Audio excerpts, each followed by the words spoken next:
कमलेश डांडा के ऑफिस में आज जो शिक्षा विभाग के जो कर्मचारी थे वो हटाए गए, उसके बारे में बातें करेंगे।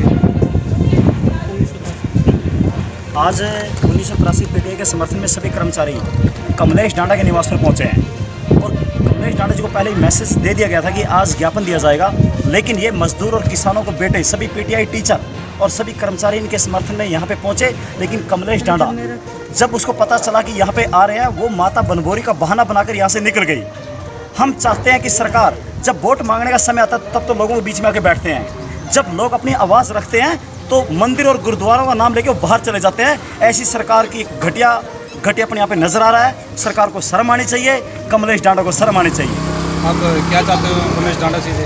हम ये चाहते हैं कि हमारी आवाज़, हमारे साथियों की आवाज़ की सरकार तक जाए और आने वाली 6 तारीख को जो हरियाणा सरकार की जो मीटिंग होगी उसमें एक ऐसा प्रस्ताव लाया जाए 1983 पीटीआई को जैसे इनको बाहर किया गया था वैसे ही उनको अपनी नौकरी में वापस लिया जाए। पूरे हरियाणा की आवाज़ यही है, पूरे हरियाणा की जनता की आवाज़ यही है। कितने टीचरों को हटाया गया है यहाँ पे? 1983 पीटीआई टीचर।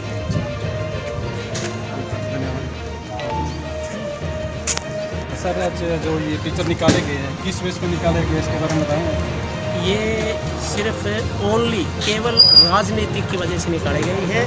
आज में 2 पार्टियों की वजह से, राजनीतिकों की वजह से हमारे को बाहर निकाला गया है। इससे ये सिद्ध होता है कि जो एफआईआर दर्ज करवाई है कमीशन पे, वो एफआईआर दर्ज कराओ, उनको फांसी दो, हमें इस चीज़ से कोई मतलब नहीं है। इससे ये सिद्ध होता है, जब सुप्रीम कोर्ट में केस चले हुए था, आर्गूमेंट चली हुई थी, आर्गूमेंट के अंदर हमारे वकील ने ये पूछा कि उस टाइम की एडवर्टाइज और उस टाइम का क्राइटेरिया, जब 2006 में एडवर्टाइज हुई थी और 2010 में हमें सिलेक्शन की गई थी, उस टाइम का क्राइटेरिया और अब का क्राइटेरिया पूछा था।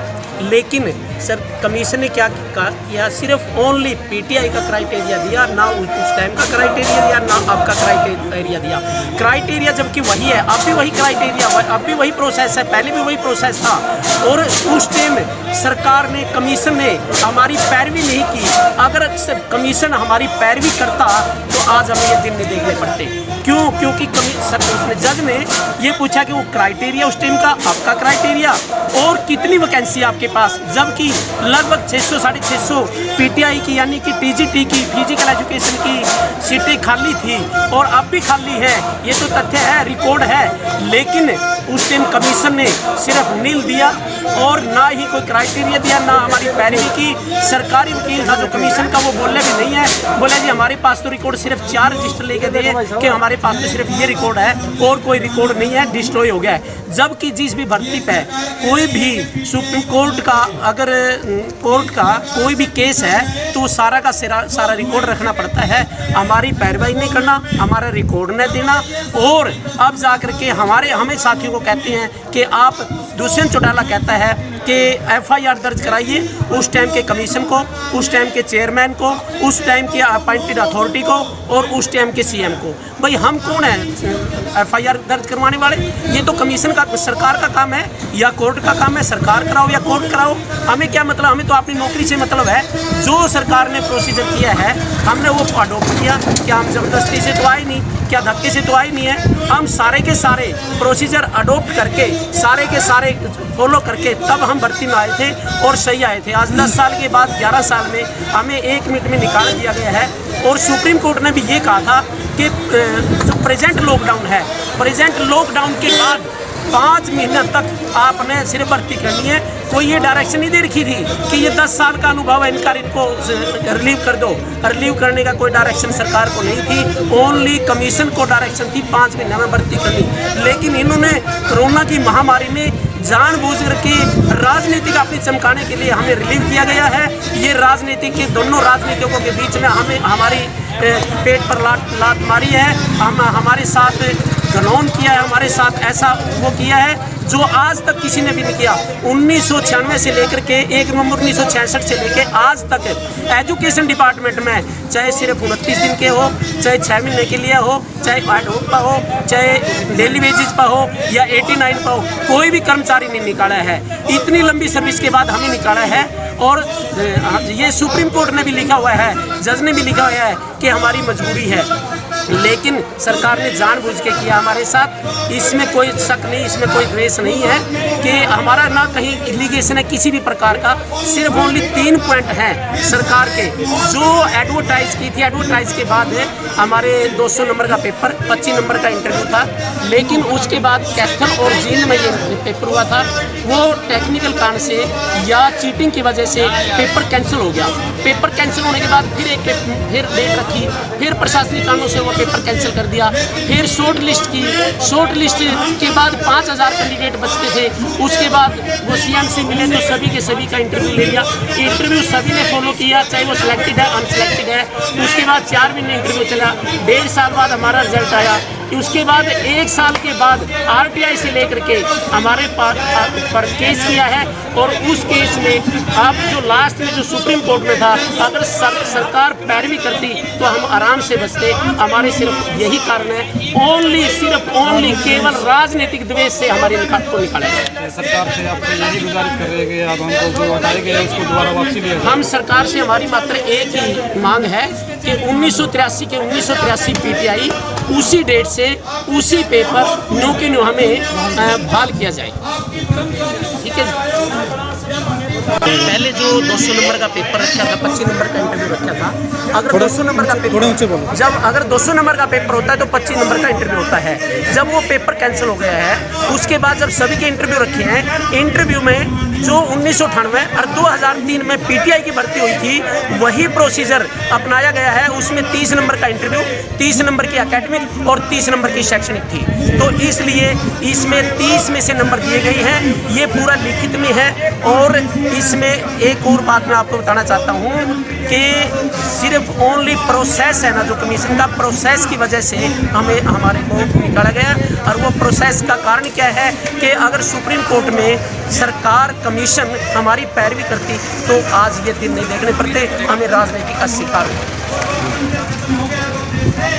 ठीक है, इसमें से ये अपना जो भी टीचरों के बारे में यहाँ पे जो उन्होंने किया हुआ है कमलेश डांडा के यहाँ पे, तो इसके लिए स्ट्राइक की हुई है। और कमलेश डांडा जी यहाँ पे नहीं है, वो कहीं दो मारने के लिए गई हुई है। इतनी गर्मी में इनको देख लो कितने परेशानियों का सामना करना पड़ रहा है।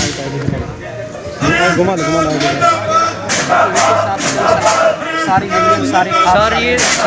टीचर यूनियन, सारा का सारा स्टाफ यहाँ पे आया हुआ है। जितने भी यहाँ टीचर हटाए गए थे उनके लिए ये दोबारा लगने की मांग कर रहे हैं। और कमलेश डांडा जी यहाँ से फरार है। जय हिंद।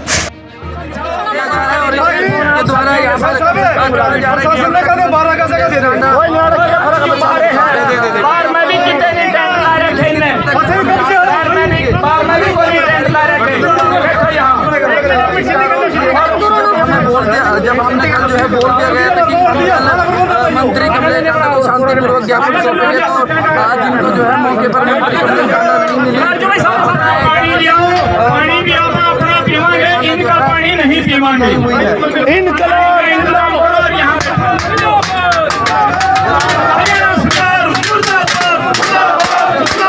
मंत्री कमलेश डांडा मुर्दाबाद, जानबूझ के छिपने वाले मंत्री मुर्दाबाद,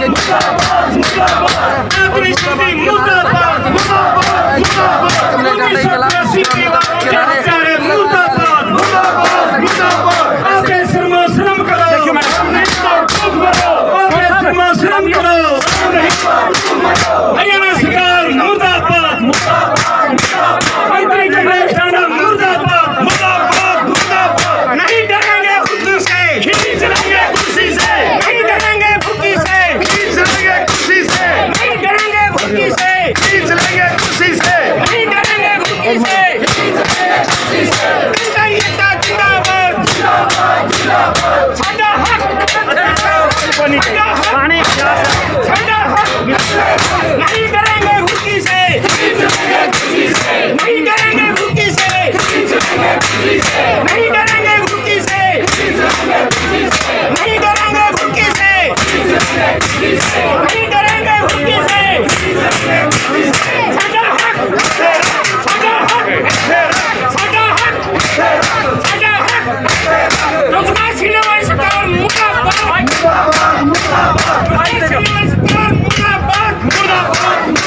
रोजगार छीनने वाली सरकार मुर्दाबाद,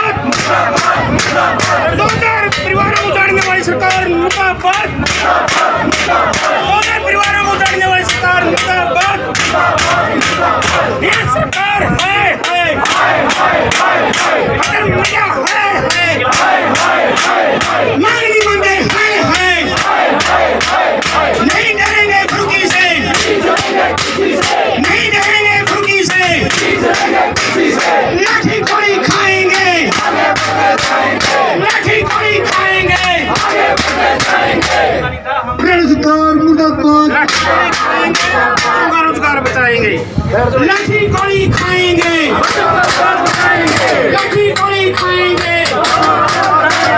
लाठी गोली खाएंगे लाठी गोली खाएंगे लाठी गोली खाएंगे नहीं करेंगे कुर्सी से नहीं चलेंगे कुर्सी से नहीं चलेंगे कुर्सी से नहीं चलेंगे कुर्सी से इनके लिए मांगेगा मानने का जनता मांगेगा